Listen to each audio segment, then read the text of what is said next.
Hello, my lovelies. I'm Ginny O, the author with no last name, and today I want to talk about why saying it reads like fanfiction is not the insult you think it is. Maybe if you said something like, it reads like bad fanfiction, we could talk.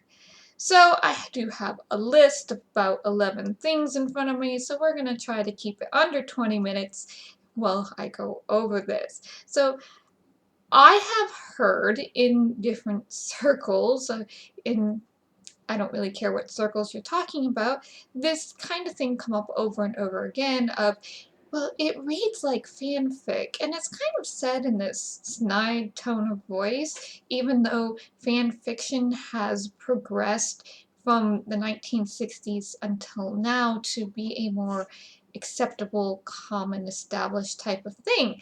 So,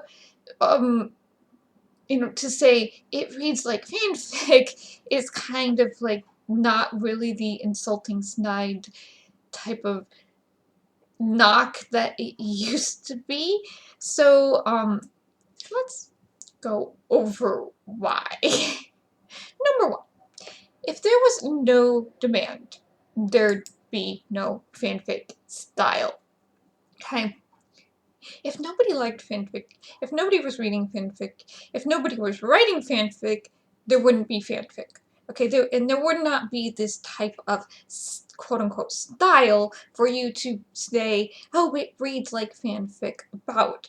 I'm just, that always kind of amuses me. Like, this in the modern format, fanfiction, like I said, has been going on since the 1960s. And then in the early 2000s, we started having fanfiction archives on the internet. And now the largest one is AO3 with, it's millions and millions of stories from so many different people in so many different categories, people doing crossovers and AUs and everything. And if there wasn't this desire for it, if people weren't going there to read it, and people didn't have these whole memes of, oh no, AO3 has gone down for I have to survive my fiction archive being down type of thing, it wouldn't exist. If there was nobody out there reading it, it wouldn't exist, okay? Number two is many professional authors write fanfic. I'm not talking about professional authors that started out in fanfic, that those exist. I'm not talking about professional authors who took their fanfictions and filed off the serial numbers and, published them as original fic, because those exist. There are many professional authors out there that are on your shelves that you may or may not know actually write fan fiction in their spare time.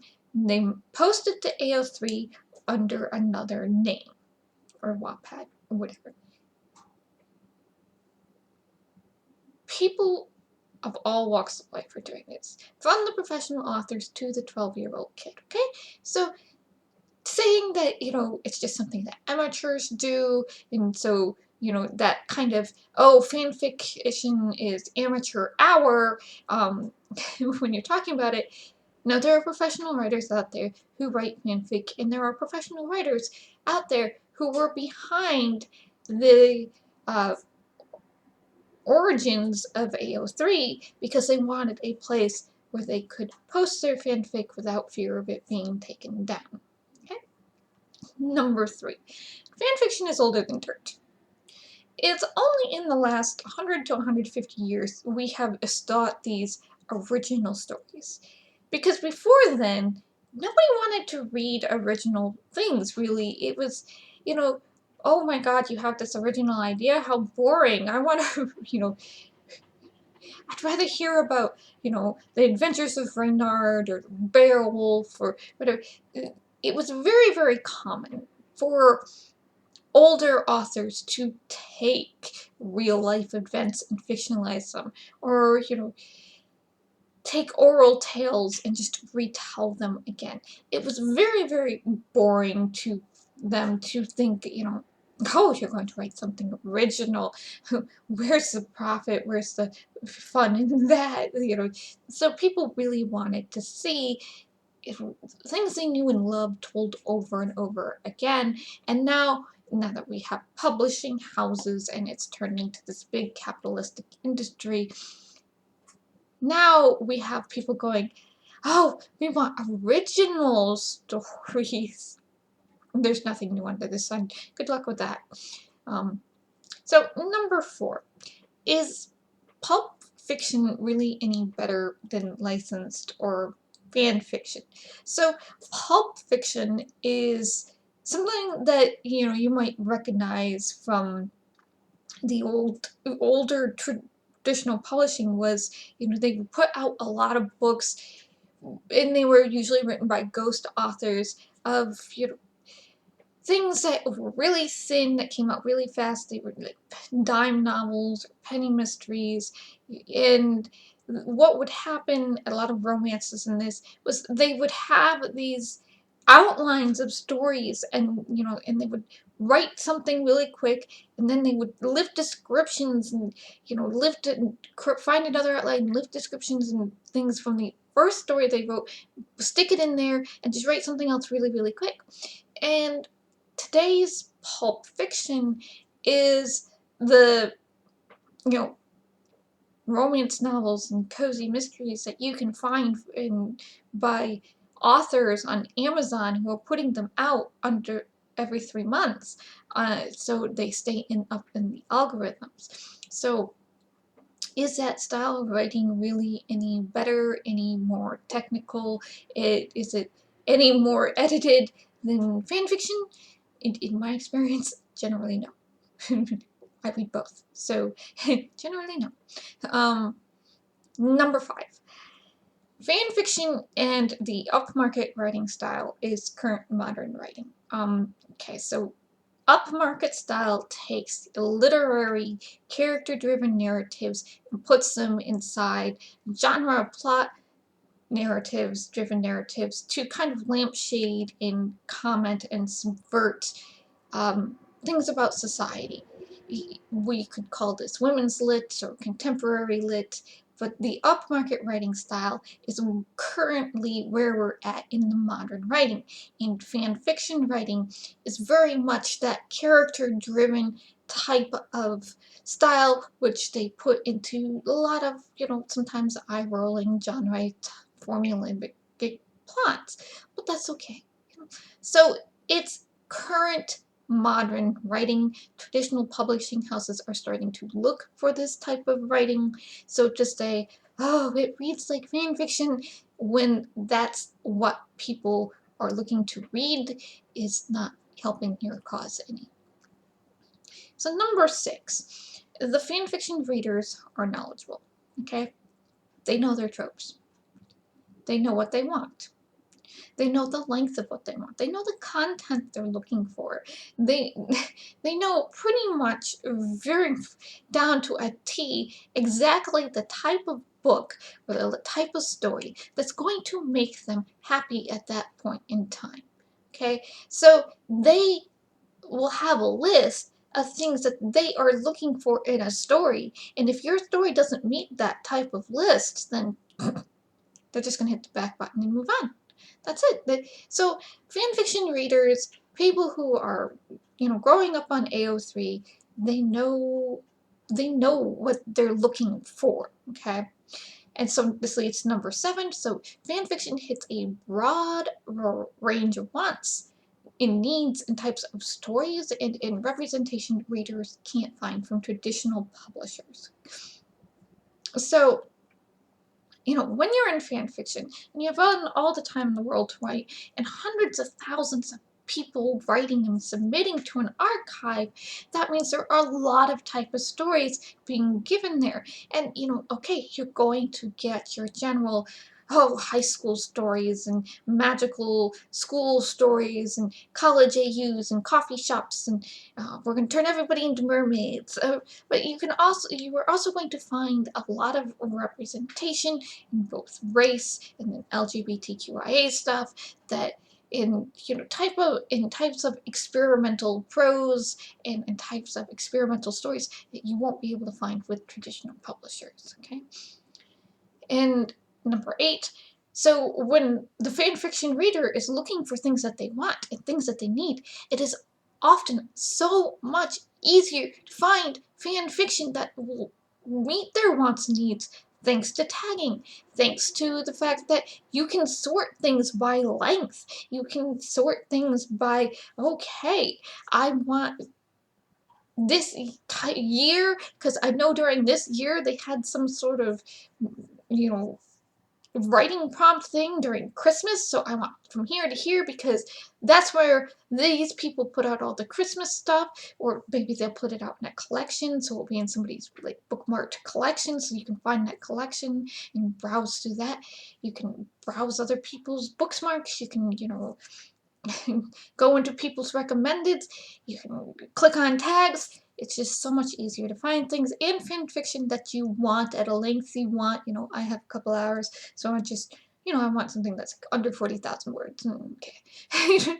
You can find that so much easier on fan fiction, on AO3, and then you can, by going to Amazon, or, you're in the bookstore and you're like, oh, well, I don't know how many words this book has. What's the formatting of it? Does this book actually have the tropes I want? Things like that. Okay. Number 9. Fan fiction gets their readers hooked and engaged without expansive description and backstory info dumping.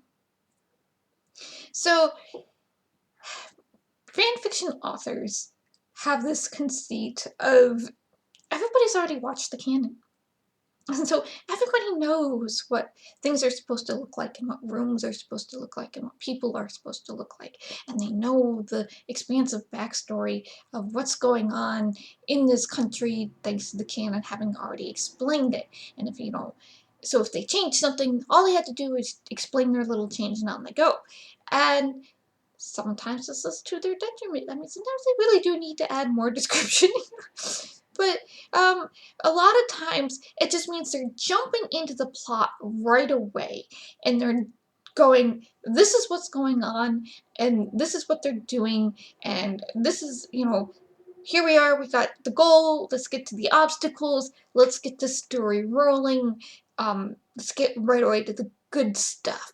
All the character interactions and the emotions and the, the fights and all that.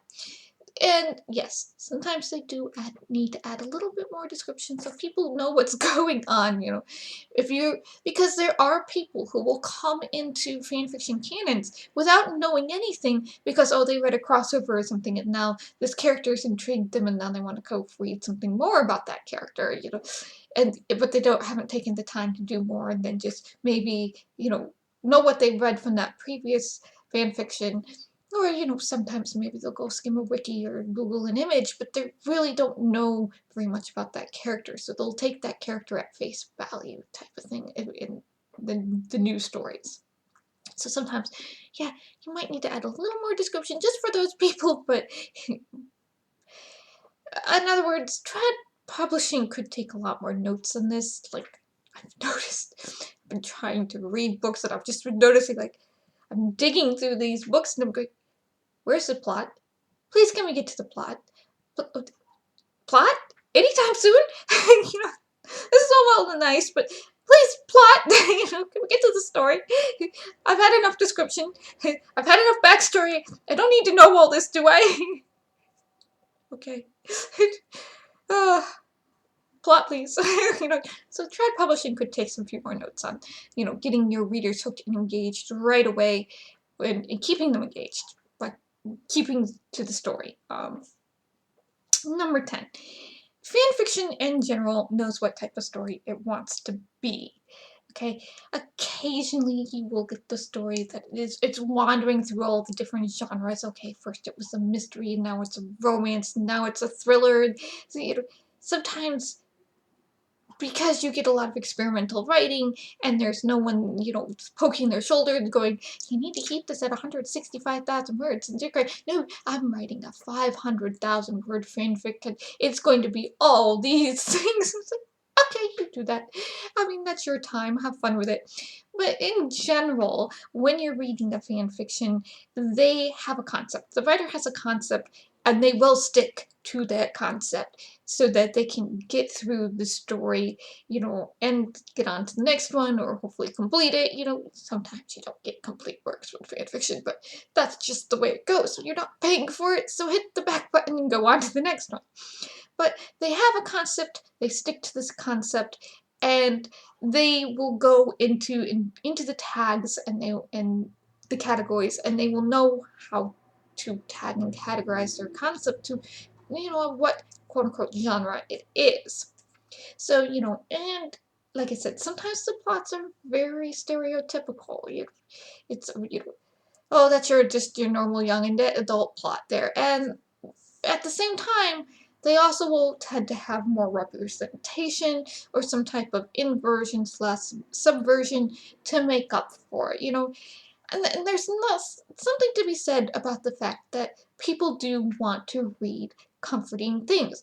Like, so if you are in a particular thing where coffee AUs are the newest rage in your fandom, and you would just find these coffee AUs that have no bearing on real life to be comforting and cozy, and you just want them. And you so you're gonna read 5 or 6 or a dozen of these different coffee AUs just because you like them so much. There's nothing wrong with that. Like, that's just like a romance reader, choosing the business type romance, and they want to read 101 businessmen romances sweeping girls off their feet because that's the new prince and princess story. That's fine. Okay? So, but a lot of times even if the plots are just the cookie cutter type plots, they will, do something different with them to, spice it up, or whether it's representation, or they'll do an inversion or some sort of subversion, gender swapping, or, just to make up for the fact that, yes, I know this plot is typical, but let's have fun with it. Believe me, I have read I know this plot is typical, but let's have fun with it anyway type of books, and that's fine. Okay? And number 11, many, and this might be one of the more important ones, and this is our last one, but it's not the least one, I guess. It's many acceptable things today started out in fan fiction. So the LGBTQIA plus content that started out in fan fiction, switching POVs, that started out in fan fiction. The present tense now being kind of acceptable in traditional publishing, that started out in fan fiction. And those are just 3 things I could think of to put on my list on the top of my head. So, I mean, many experimental things that you might think are more common now in traditionally published fiction started out in fan fiction because that's where people could get them, where they could find them, and they had the need for them, and eventually became seen in traditional publishing that people wanted this stuff. So traditional publishing started picking it up, and putting it on the shelves. You could even say some of this about representation, because a lot of stories try to take canons and give them more representation. Whether it's a good thing or not, I don't know. I'm not really going to go there. I don't want to debate the morals or ethics of it. So, so things that started out by amateurs and not so amateurs, when you've got traditionally published authors writing fanfic in their spare time, and directors and so on. So things that started out there eventually do make it to traditional publishing shelves. Okay?